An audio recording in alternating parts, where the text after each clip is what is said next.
Open book The Silent Boss. The Life and Fall of Edoardo Contini. A city of shadows. Naples. A city of contradictions. Sunlit piazzas filled with laughter, fishermen pulling their nets at dawn, markets overflowing with colors and voices. But also, alleys where silence weighs heavier than words, where a wrong look can cost your life, where invisible rulers decide the fate of entire neighborhoods. For centuries, the Camorra has been the heartbeat of this shadowed city. Unlike the Sicilian Mafia, it was not a single pyramid of power, but a swarm of clans, shifting alliances, and endless wars. Its history is soaked in blood and betrayal. In the 1980s, Naples drowned in violence. Gunfire echoed through the narrow streets. Bodies lay in gutters. Mafia bosses declared themselves kings, only to fall within months. And yet, out of this chaos, one man rose differently. He did not rule with noise, but with silence. He did not thirst for the spotlight, but thrived in the shadows. His name was Edoardo Contini. To the people of Naples, he was O Romano. To history, he would become the silent boss. This is the story of his rise, his empire, and his fall. Chapter 1. The Rise of the Silent Boss. Childhood and Early Impressions. Edoardo Contini was born in Naples in 1955, in the heart of a city torn between poverty and survival. His childhood was marked by the rhythm of the streets, vendors calling out their goods, mothers pulling children close, and the ever-present tension that whispered of men who ruled without crowns, kings without thrones, the Camorra. While many children played loudly, Edoardo was quiet.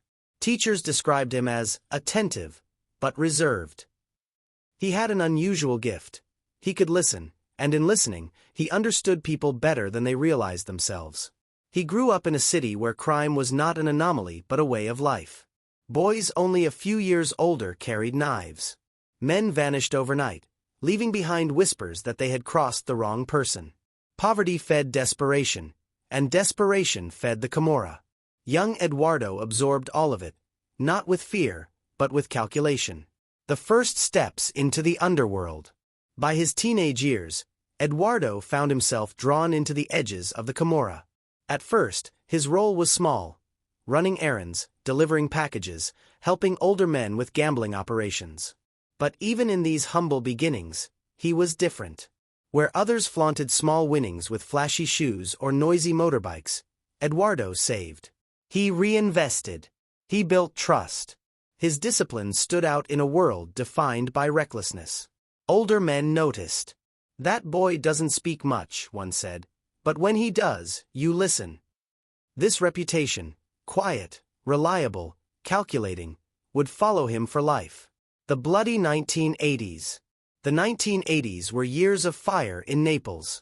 Rival clans fought for dominance in what newspapers would later call la faida, the feud. Gunfire echoed through alleys at night. Neighbors stayed indoors, listening to the crack of pistols and the wailing of mothers at dawn. Many young men of Edoardo's generation were pulled into the storm, becoming soldiers in bloody wars. But Edoardo played differently. He avoided unnecessary battles, preferring alliances to vendettas, negotiations to executions. This did not mean he was weak. Those who challenged him found that his silence hid a steel will.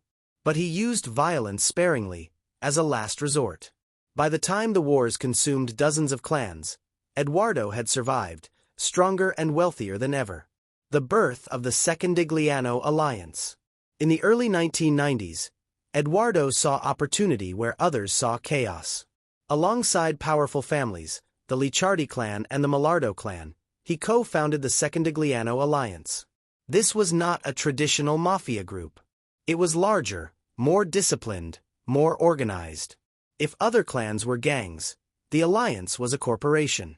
They controlled extortion rackets, construction projects, drug trafficking routes, and gambling operations across Naples and beyond. Disputes were settled not with blood in the streets, but with quiet meetings. Profits were counted like dividends, and loyalty was rewarded like salaries. Edoardo Contini was at the heart of it. Though not always the public face, his influence was undeniable. His silence, once the mark of a boy who watched the streets, had become the foundation of an empire. Newspapers began to write about him cautiously, calling him Il Capo Silenzioso, the silent boss. The code of silence.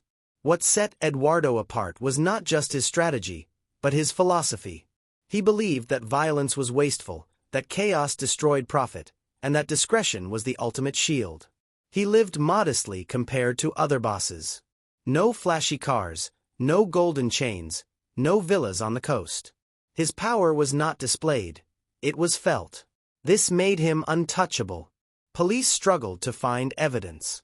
Informants had little to say. He was everywhere, yet invisible. The empire in the shadows. Running a criminal corporation. By the late 1990s and early 2000s, the Secondigliano alliance had become a powerhouse. Drugs flowed through Naples like rivers. Extortion money financed legitimate businesses. Construction firms built half the city, all under Mafia contracts. The alliance was structured like a multinational company.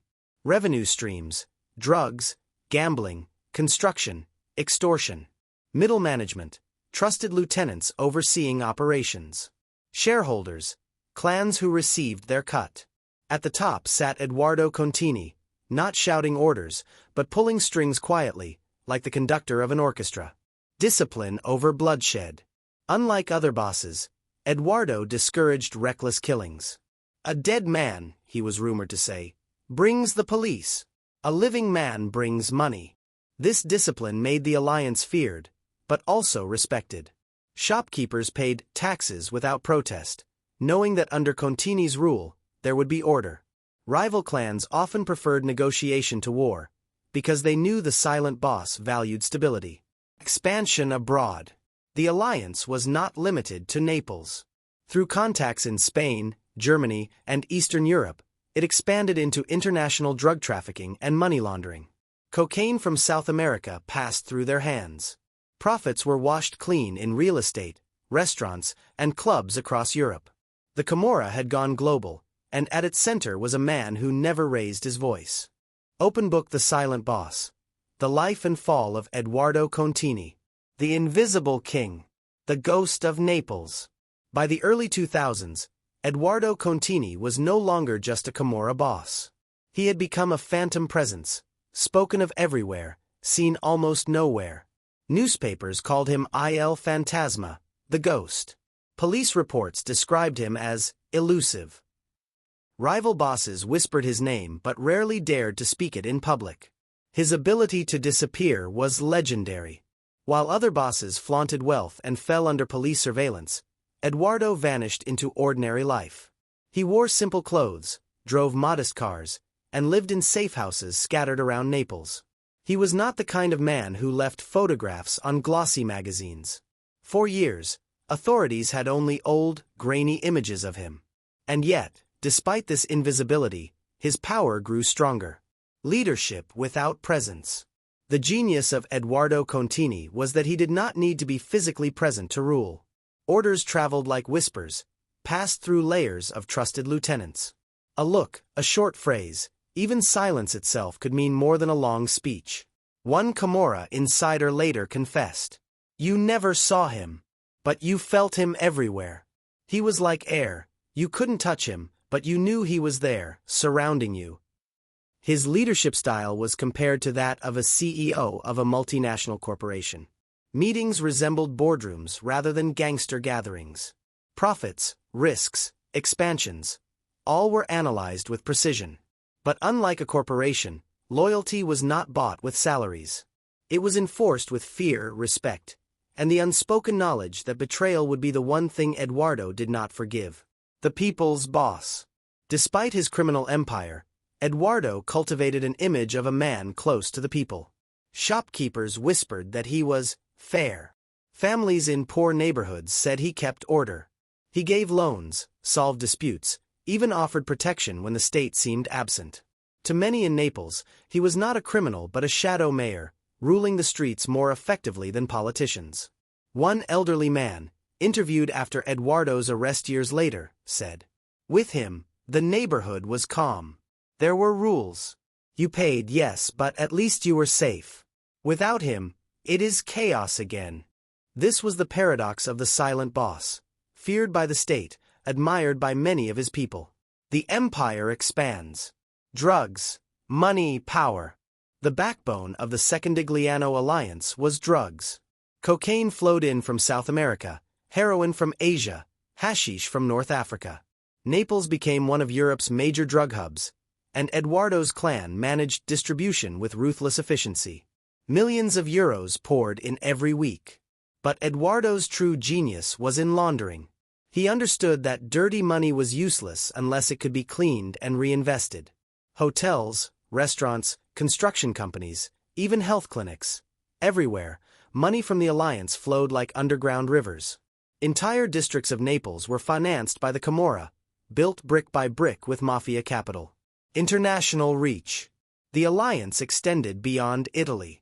In Spain, they invested in nightclubs and beachfront properties.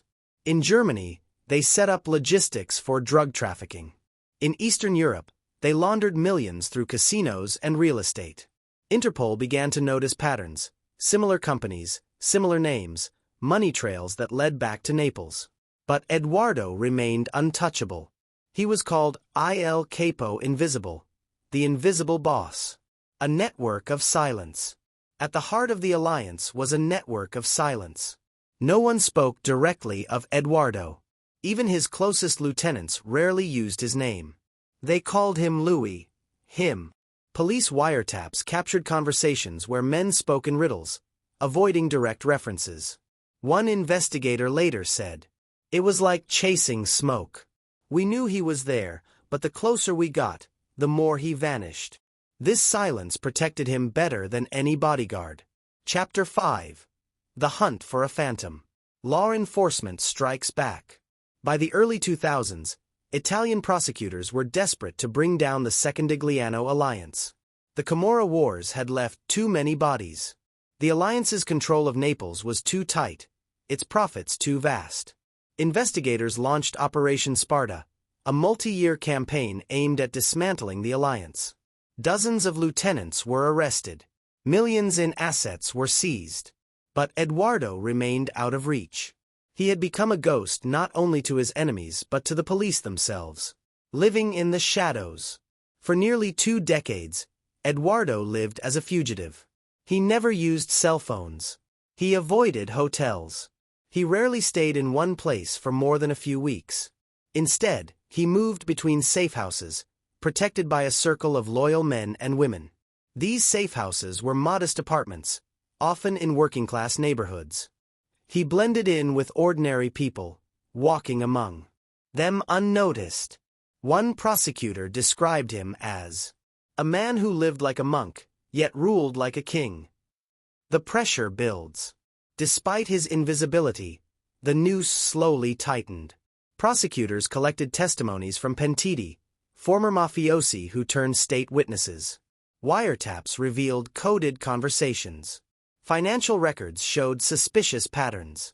The legend of the silent boss grew.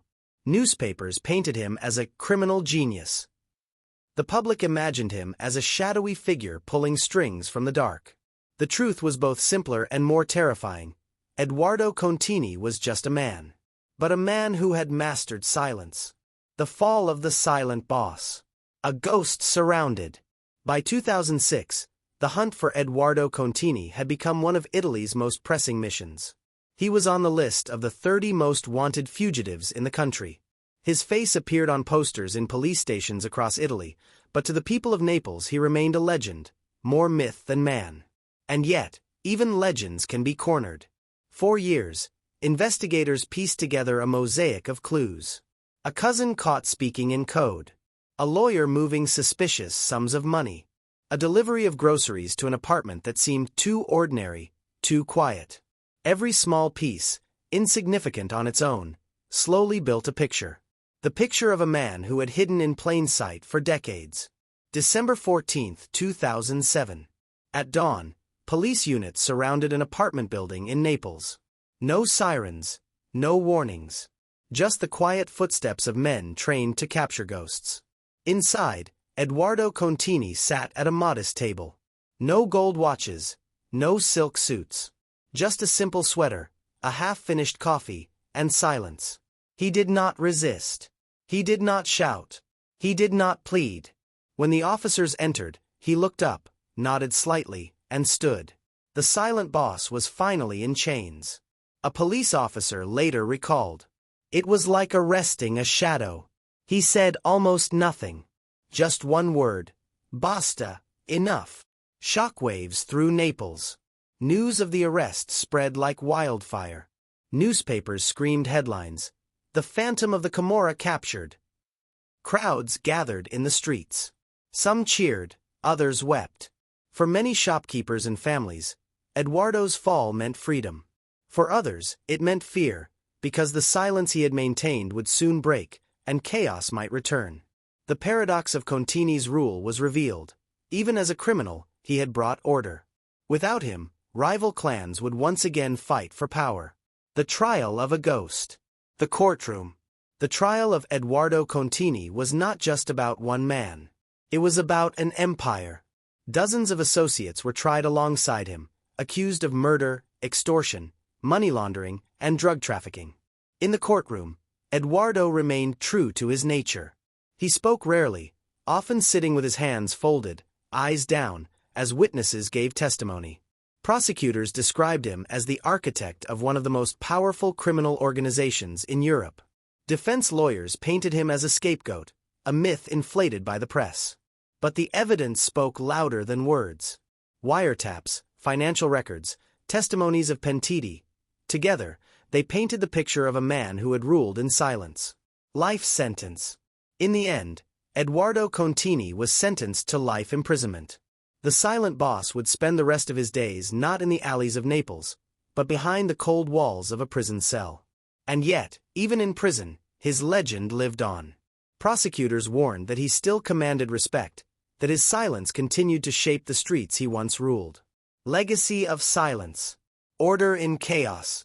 Edoardo Contini's fall did not end the Camorra. If anything, it fractured the delicate balance he had maintained. Without his discipline, rival factions of the Secondigliano alliance turned on one another. Blood returned to the streets. For ordinary citizens, the arrest brought both relief and dread. The shadow mayor was gone, but so too was the order he enforced. The myth grows. Books, documentaries, and countless articles tried to capture his story. Some portrayed him as a ruthless criminal mastermind. Others painted him as a figure of tragic discipline, a man who chose crime, but who brought order where the state had failed. Among the people of Naples, his legend remained strong. Some remembered him as a protector, others as a tyrant. But all agreed on one thing. He was unlike any other boss. Lessons of the silent boss. Criminologists often point to Edoardo Contini as proof that the most dangerous leaders are not the loudest, but the quietest. He avoided flamboyance, resisted chaos, and understood that in silence lies power. One scholar wrote, "The Camorra has seen many bosses, but only one ghost." Contini proved that silence could rule louder than bullets. Epilogue: The Ghost in the Cell.